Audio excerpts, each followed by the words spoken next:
I have my brass door handles in the nickel plating solution.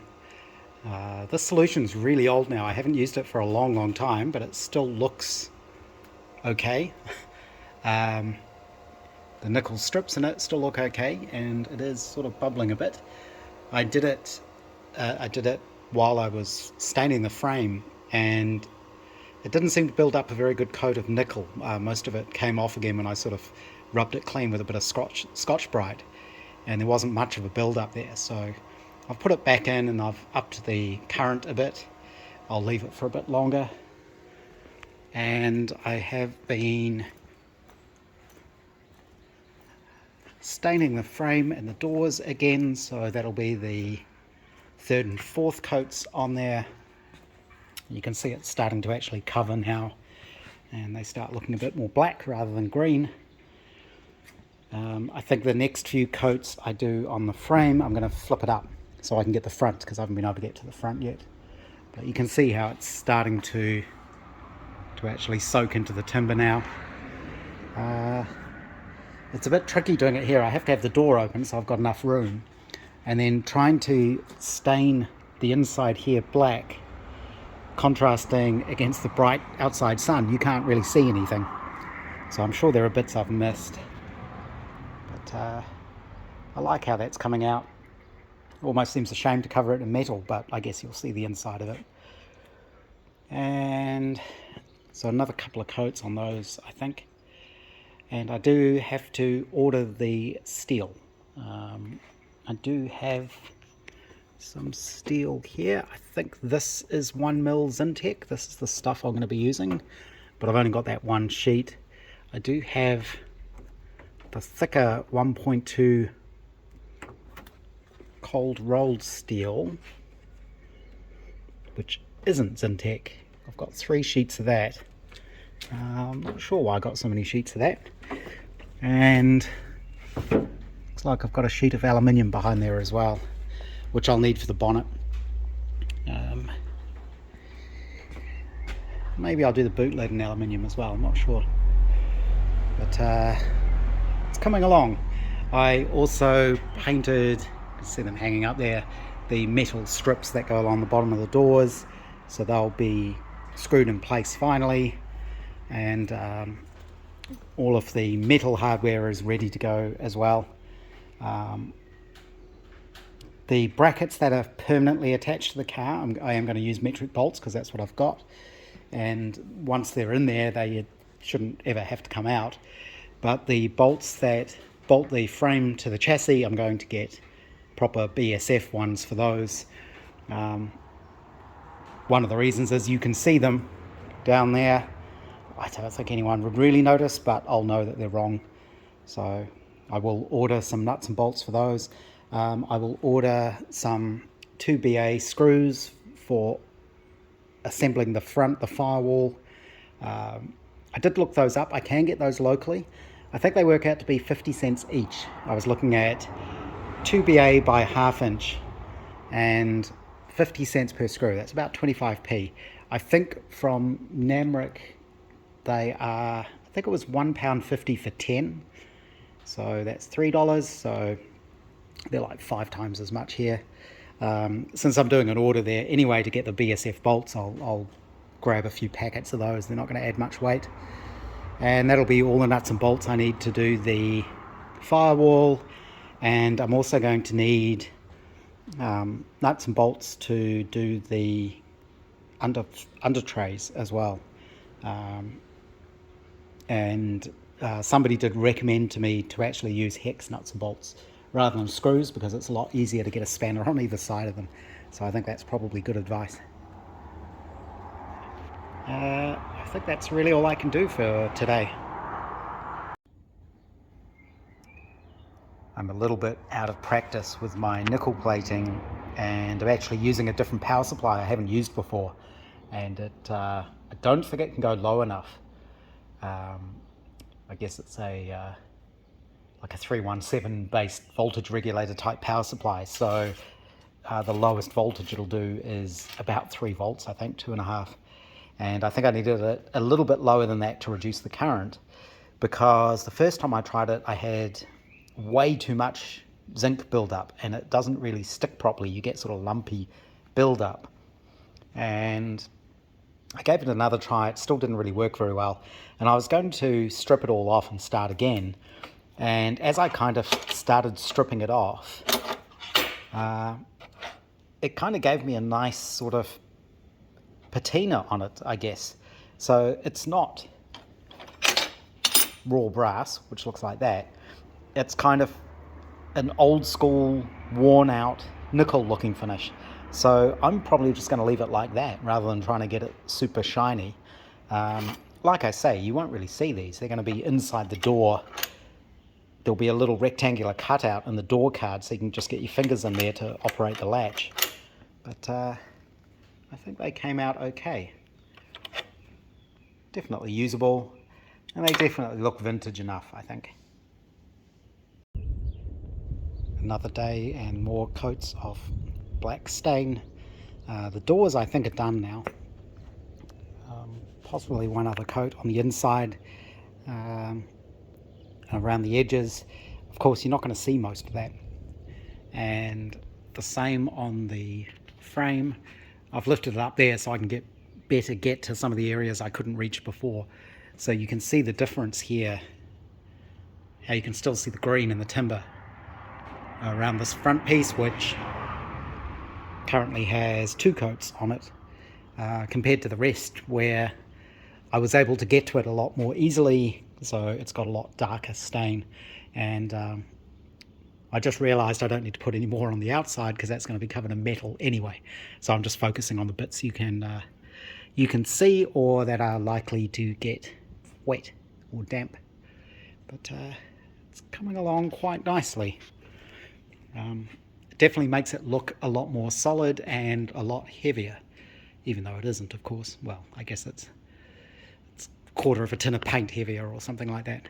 But it's getting there. It's probably still a few more coats, and then I will leave it to dry for maybe a week, something like that, just to make sure it's all absolutely dry before I go attaching any of the parts to it. I've put the frame back on the body, on the chassis. That's all painted. I haven't bolted all of the little bits of metal work to it yet. Probably be a job for the weekend, but it's come out pretty well. It looks kind of mean now because it's all just sort of black. But I've also been doing the doors, so you can see how the metal strip screws to the bottom and back edge of the doors, and that'll give me something to wrap the door skin around. You can also see how the lock mechanism works now with the little handles. They kind of go in there. It's just shimmed up with some washers at the moment. I'll probably make, once I figure out the exact shimming I need in there, I'll make that from a piece of steel that's the right thickness and sized to match the lock, just so it's hard up against the little metal plate that's now screwed into the frame there. But those have come out fairly well.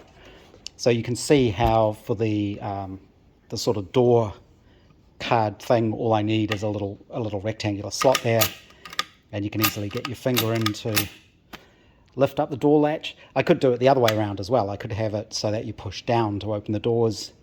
Either way works. Just by changing the position of the handle there. So those need to go back on the frame. Like I say, I need to put in all the metal work.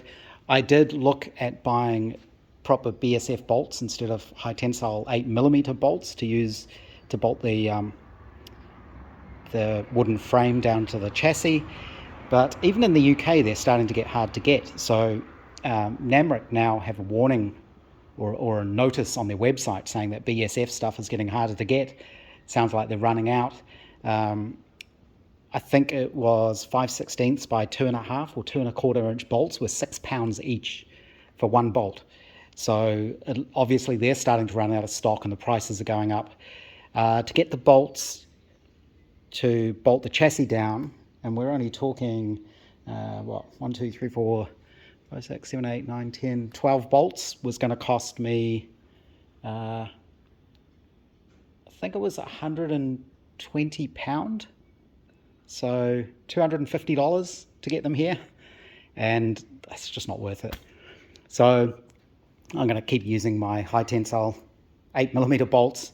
The head sizes are close enough to the Whitworth ones that you can kind of get away with it. I wouldn't recommend doing that, but hopefully once this is on, it's not going to come off again in a hurry. So the timber frame is done, put on all the little bits of metalwork, I guess, and this weekend I want to work on the firewall. I will cut out a piece of aluminium to effectively wrap the front of the timber firewall, so it'll wrap around the top and the inside lip, and onto that I will attach the different pieces of angle I need so that I can make effectively box it in. This front one here will need to be screwed in place, and then for a lot of the other pieces I will use countersunk rivets, I think, so that it's nice and flush and smooth on the sides. That's the plan for the weekend. This is the reason I wanted to get the frame out of the way, so that I have space over there to work, do the sheet metal work. I need to do another bit of a cleanup. It's become a wee bit of a mess again. It's not too bad, and that's all the bike stuff is there, which is another thing I need to look at this weekend. But the frame looks good. It definitely looks more solid when it's black for some reason. When I do the skinning, because I'm going to use steel, I'll have to shape the metal so that it sits over the frame. But before I do the final fitment of it, I'll have to paint the inside of the steel, because once it's on the frame, it's going to be really hard to paint the inside of it, of course. So I still need to order the steel. I'll use Zintex steel because it gives a bit more corrosion protection. On the doors, underneath the steel, between the steel and the wood, I decided to put something there because it's going to help, even though everything's painted, so it shouldn't rust anyway, but every little bit will help. And the choice was either kind of something like fish oil here, or this Lanocoat, which is lanolin based. So you've got the choice of fish or lamb. Depends which one you want it to smell like. I believe this actually has fish oil in it as well, so I've gone with this. Also, it's easier to use because it's in the spray can. So anywhere the metal is on top of the timber, I've got some of that in between it, just because it won't hurt. Hopefully it helps with corrosion in the future.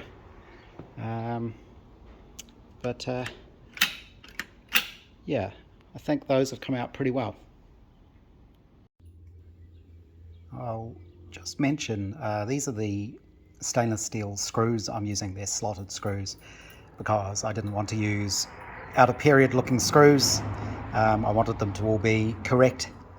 But one of the, I guess, difficulties with these screws is even when you're using the right size screwdriver bit in them, it's quite hard to stop the bit slipping. That's one of the reasons they went to crosshead type screws, I guess. But it's a bit unavoidable, especially when you're covering everything with lanolin, which is slippery, so all the tools are slippery. It's easy to slip. And to get these done up, I actually ended up using my socket and one of my impact bits. Unfortunately, the one I was using has gone flying off somewhere. I'm not quite sure where it's gone. I heard it, but this one is the right size. So even with the right size bit, it's really easy for it to slip. And when it slips, it'll take a tiny sliver off the slot, off the screw. And those end up being razor sharp.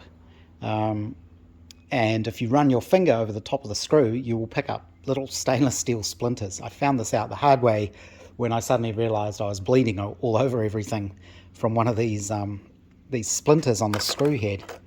So what I ended up having to do after I'd actually put some of them in, where it had slipped like that, was I just used a little grinding stone on the Dremel, just one of the little round flat ones, and just went straight down onto the screw. I didn't want to open up the slot anymore, and just sort of ground off any little splinters, because I don't want those in the future catching my fingers or cleaning rags or anything like that. It's just worth mentioning. It's another day. I have the plywood firewall off the car, which is there, and I've traced around onto a sheet of aluminium the face of that piece of firewall, and then to get the lip that I'm going to fold up around the outside, I use cheap electrical tape, PVC tape, and you can lay that around, and that'll give me a line on the outside that I can add, and that's my trim line. I find this cheap stuff, basically the cheaper the better, because the cheap stuff's nice and thin and the glue isn't very good, and because it's thin it'll go around corners quite nicely and stretch, and you're only using it temporarily. I would never use this stuff for anything electrical. I don't know why they call it electrical tape. There's much better tape, especially for car wiring looms. You want to use proper loom tape. But yeah, this cheap stuff, either from the supermarket or the $2 shop, works great for stuff like this. It's almost exactly 3/4 of an inch wide, which is handy. So about 19 millimeters. So that's given me my line. I can trim to the outside, and what I was going to try and do is I will anneal the edges before I try to hammer them over. And I've got half of a wooden piece to clamp on top. Because this has got holes in it, I can actually clamp the aluminium between the two halves to hammer the edge around. But this piece of plywood was just a piece of scrap. It wasn't big enough to do both halves at once, but I can do one half, and then I will, theoretically I could flip it over and use it on the other side, but this isn't symmetrical, so I'll have to cut another piece. So that's the plan. So the next job will be cut this out and anneal it. I've cut out my blank now. I use my electric shears. These things are great for sheet metal stuff. They're not cheap. I think these were about 500 or 600 New Zealand dollars, but they really work well for aluminium and steel. They sort of go through this stuff like too much cooked pumpkin through a chihuahua. But cut it out. I've drilled the holes. I use the random orbit sander to knock off any edges on the holes where the drill comes through the other side. And the other side is, get rid of that. Those electric shears will go straight through this tape. The tape doesn't hurt them, of course. And it's important to mark which face is which, especially when the thing isn't symmetrical. So it's only going to fit one way. So the next thing to do will be, I'll peel off the tape. I'm going to anneal where I'm going to bend it. Might be possible to do it without annealing it, but I don't want to risk the danger of cracking it in these sort of tight corner inside radius bends. So before I do that, I will run the random orbit over these just to break the edges. I find it's better doing that than trying to countersink them when it's really thin metal like this, because the countersinking will leave a countersink, obviously. Whereas if you use the random orbit sander on top of it, you get nice square-edged holes. Just in some situations, it looks a lot nicer. To anneal it, I'm going to use my oxyacetylene there. You soot up the panel, and then you just use the heat to burn off the acetylene, and when that happens, that's at the right temperature for it to be annealed. I know other people use soap and various things. Sharpie line actually works as well, so given I've drawn around this with the Sharpie marker, I can probably just pull the tape off. I might be able to do it just burning off the Sharpie with my MAP gas. I'll give that a try first rather than using the oxyacetylene. But that might also keep it a little bit more contained rather than trying to heat up the whole thing.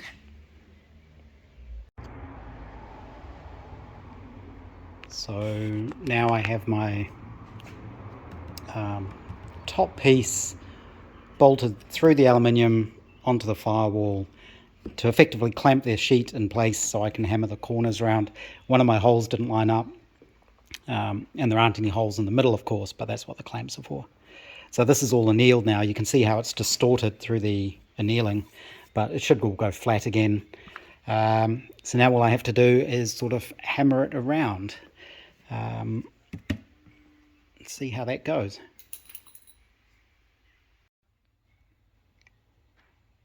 I have the outer flange hammered up and around, all shrunk in the corners. Follows it reasonably well. The other thing worth pointing out is this flange isn't at 90 degrees. It's actually a changing angle because the angle on the outside of this has to match the angle of the body on the outside of the car. So here, for example, it is almost 90 degrees because it's flat, but it tapers as it moves around. So now I will do the inside part. I've hammered up the inside flange now, so that follows the timber all the way around.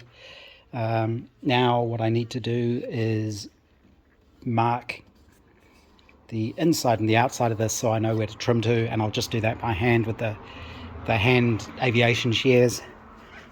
And then I can put it back on and give it a final sort of hammer around, and I'll random orbit sand the edges, I think. I think that's come out reasonably well. I might need to just tighten up. These inside corners don't matter too much. That's just kind of the inside of the firewall, the cutout. So it doesn't have to match the timber absolutely perfectly. The outside does need to match because of that angle that I mentioned. I think it must be reasonably close. So I'm going to mark these up now and see. Yeah, doesn't look too bad. This is the aluminium wrapped around the plywood for the firewall. A couple of little things have gone wrong. I've noticed this line here isn't perfectly straight, but that doesn't actually matter because there will be a piece of angle along here which will be the top of the firewall.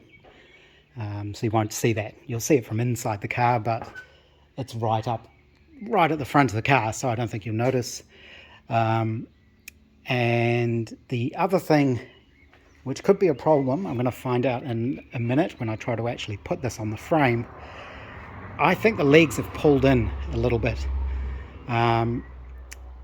It didn't occur to me that I should probably, when I had it all bolted to the bits of wood, I should have put a brace across there to keep the separation of those exactly right. And I suspect it's pulled in a little bit. There may be enough spring there that I can pull the legs out to get it to bolt to the front of the frame. Once this is bolted to the frame, it's probably never going to go anywhere ever again. So as long as I can get it to fit. And that's what I was going to try next. I'll see if it'll actually fit on the frame. As I suspected, the bottom legs had tightened up a little bit, but there's enough spring in the frame, or rather spring in the firewall, that I'm able to get them to line up. Those are actually 6mm bolts. All of the holes and things have tightened up a little bit, so I need to rerun a 1/4" drill bit through them all because I've got 1/4" bolts I'm going to use to bolt that on. I may have to embiggen the holes, if that's a proper technical term, or run a slightly bigger drill bit through so there's a little bit of wiggle there to get them all to line up, because I have to get all the holes in the firewall to line up with all the holes in the frame. So I might need to make a few a little bit oversized, but like I say, once that's bolted on there, it's probably never going to come off again. And all those bolts are started in the holes, so they're not far off. But that looks pretty good.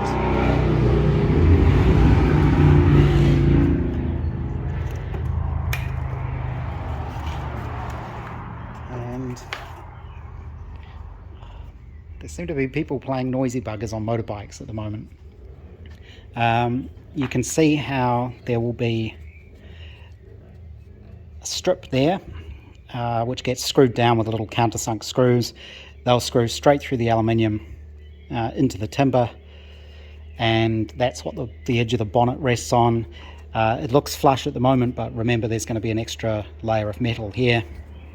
I may have got that measurement slightly wrong, because those are pretty much flush there. So if I am using 1mm steel and 1.6mm aluminium, the bonnet's going to sit slightly higher at the back, like 1/2 mil, which that's easily good enough. And from the inside there isn't really much to see because it all wraps around.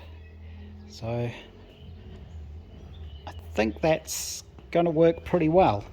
And then, as I say, there will be a piece of angle on there,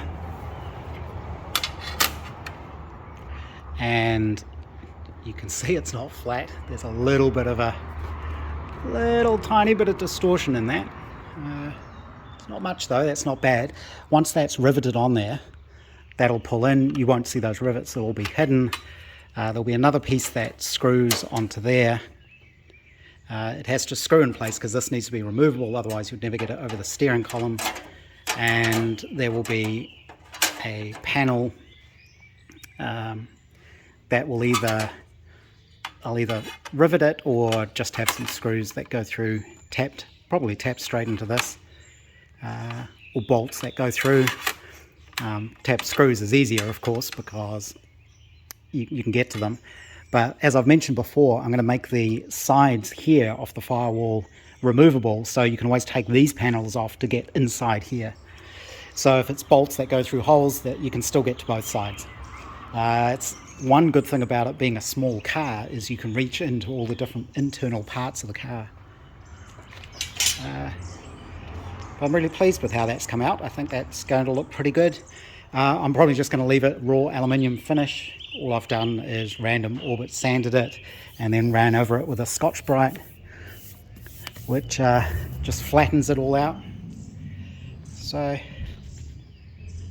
think that's probably where I'm going to leave it for today. Once I figure out all the little bits of angle and things that need to go on this, I will, because I'm going to rivet it, I'll need to drill little holes in the actual plywood behind it for the backs of the rivets. And I think what I'll end up doing is actually bonding this aluminium to the plywood. I'll get some sort of building type glue and actually stick them together when I know it's all nearly finished. I do need to figure out what I'm going to do for the edges, because there's not a lot of room there. So, and that may need to be slightly curved. I haven't quite figured out how I'm going to finish that off. Maybe I'll have to make a little aluminium strip with a slight curve in it that goes underneath those bolt heads to give me basically to give me the back flange for the side panel to mount on. Obviously I can easily rivet something to there. Again though, that's going to be on a slight angle, so but I think it'll be easier to angle the side plate. So if this is at a 90 degree, the panel that goes on there might need a little edge on it that's bent, so that this comes along and then comes flat. This is what happens when you work with aluminium, especially if you're sanding the aluminium. You just get covered in muck and you end up looking like the Tin Man from the Wizard of Oz. So yeah, it's come out pretty neat, I think. It should look quite nice.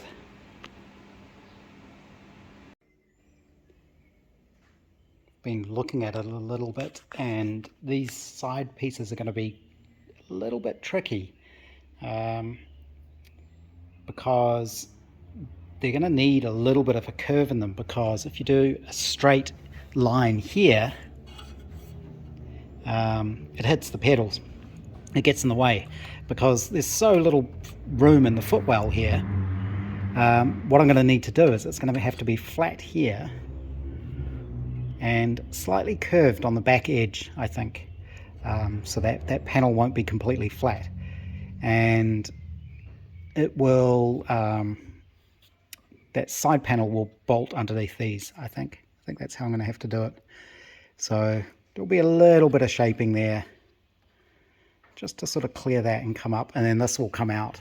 This is sitting too high at the moment. I've deliberately left it a bit high. This will come down about 1/2 inch, so it should go under these bolts, and then I can do the straight piece, but with a little bulge there for the pedals. It's not so important on the other side, of course, but I'll do them the same so that they come out symmetrical.